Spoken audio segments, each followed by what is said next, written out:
Hamasho is a sub-region of Bombay of Ethiopia, so it's about the size of a village. It's under exporter Dry-Fermented. Dry-Fermented is one of the largest exporters of Ethiopia. I think they've been on the scene since like the 1990s and the 1980s. This is a wash coffee, but there is a level of fermentation in it. But I would say that this is going to be a really interesting, expressive coffee for you all to taste. Just give this a smell.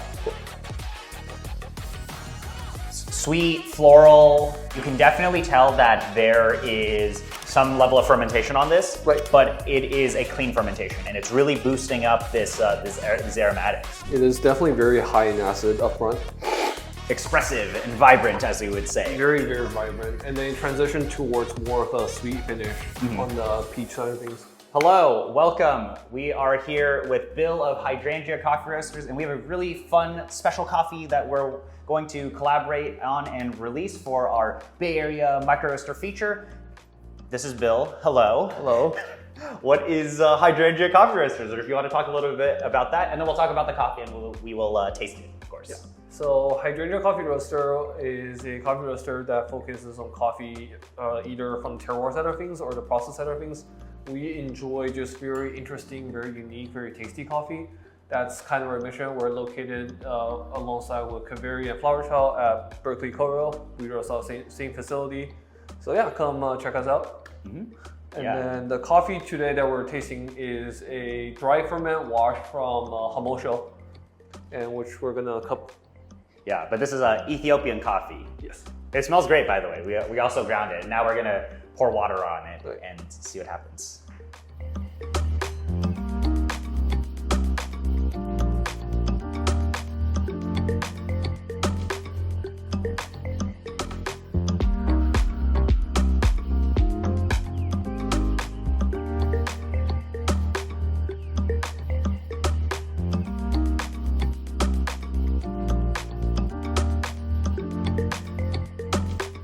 So let's talk a little bit more about this coffee while it's getting brewed. So there are a lot of different producers in Ethiopia, different washing stations, villages, etc. This is Hamasho.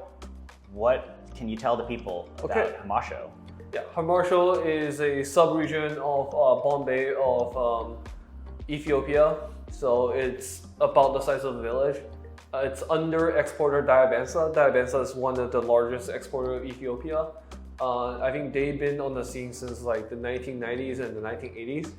And then, with Dry-Fermented, they have won. Hamasho has gotten the village itself, not the process station itself, has got 8th place in Couple Excellence in 2022 in the wash category.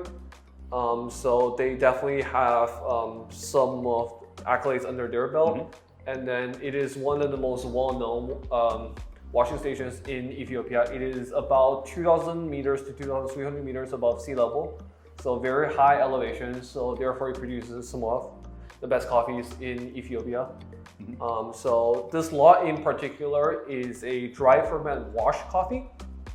So what that means is that coffee is fermented dry for 48 hours and undergoes a wash process with no fermentation involved, and then sun-dried in a single layer until moisture in a shaded African bed until the moisture level reaches 11%. So there is going to be some interesting fermentation that we might be able to taste, but it's going to actually be pretty clean, right? Because it is then washed. So also, for those of you who are more coffee keen, if you have tasted Hamasho coffees before, there are interesting levels of processing that some of those producers will tap into. Like you'll find even some honey, some naturals. But this is a wash coffee, but there is a level of fermentation in it. But I would say that this is going to be a really interesting, expressive coffee for you all to taste.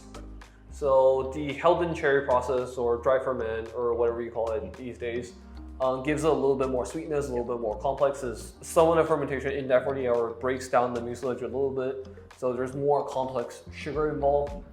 It's not something crazy like a full natural where you get a lot of funk. It just adds a little bit more flavor to your wash coffee. Yeah, and I think what will be interesting is I think we have flavor notes of like peach, there's like lilac, peach soda, you know, so we'll probably see some florality in it, some sparkliness to it. And a lot of that also is because, you know, you're roasting in a very transparent way. But yeah, let's go ahead and Bill's gonna press.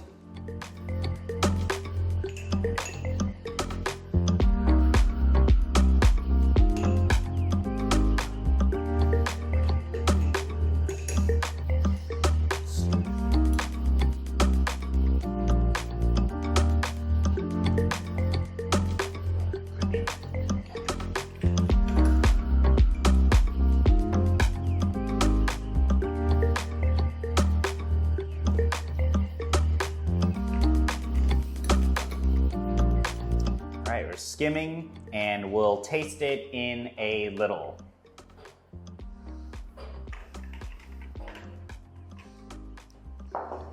Okay, let's give this a smell. Sweet, floral. You can definitely tell that there is some level of fermentation on this, but it is a clean fermentation, and it's really boosting up these aromatics. Yeah. It smells great.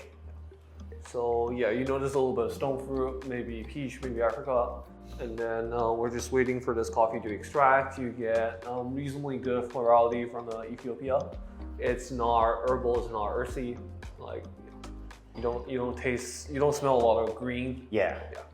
I think this will be a really good expression of Ethiopian coffee, especially for those of you who are newer to tasting coffees. Like this will be loud enough because of that fermentation, but it'll give you a really clean expression of like good, well-processed Ethiopian coffees and, you know, good roasting. So if you watch the sample roasting video on Brian Kwan's channel, this coffee was roasted 3 days ago on the Loring L1, and we're tasting it today. So I think up front you get a lot of the citrus, lots of like lemon tea in the front. Yeah, definitely peach. Sparkly acidity. Yeah, more towards like yellow peaches, I would say. And then what's interesting is there's a lot of florality, and it's a clean. It's got that like really. This is like the Ethiopian flavor profile that's just like lingering on your tongue. Right. Peach, floral.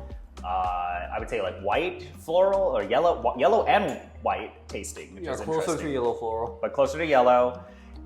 Clean finish, long linger of sweetness, but you get that crispy, sparkly acidity when you're first sipping it. Yeah, it is definitely very high in acid up front.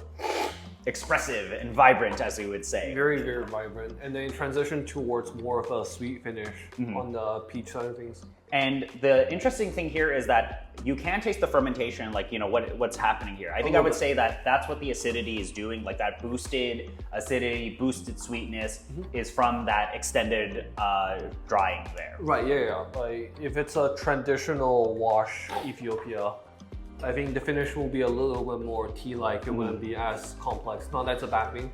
Yeah. Yeah, it just, so yeah. But this is a little louder. This is definitely much, much louder. That's really nice. And I think this is a coffee that is going to perform really well with a long period of rest. Right. Like you'll get a lot more structure of acidity in this. I think for a lot of people, brewing this as pour over is worthwhile. This is a great example of, I would say, expressive wash coffee. It's clean, it's loud, it's vibrant, structured, sweet, but it isn't, you know, there aren't any off flavors here. It's just like, this is really well done. And also the roast, like, you know, there's no like things covering up things on the roast. It's very transparent. And it's only going to get better as you age the coffee, as you rest it. Wow, nice. Yeah, so that's what we wanted to feature. We've been featuring Hydrangea coffee roasters before, and we're going to continue to feature some of Bill's coffee here, but we thought this would be a great coffee to feature in this spread of coffees from our Bay Area coffee micro-roaster friends, because it's just, you know, this is like a really nice, expressive Ethiopian coffee. And for a lot of people who haven't tasted Ethiopian coffees, I think this is going to be a really great representation of that. But otherwise, thank you so much for spending the time to watch this video. And thank you, Bill, for collaborating with us on releasing this nice Hamasho dry ferment wash. It's gonna be a fun one. And thank you so much for spending the time to watch this video. See you around.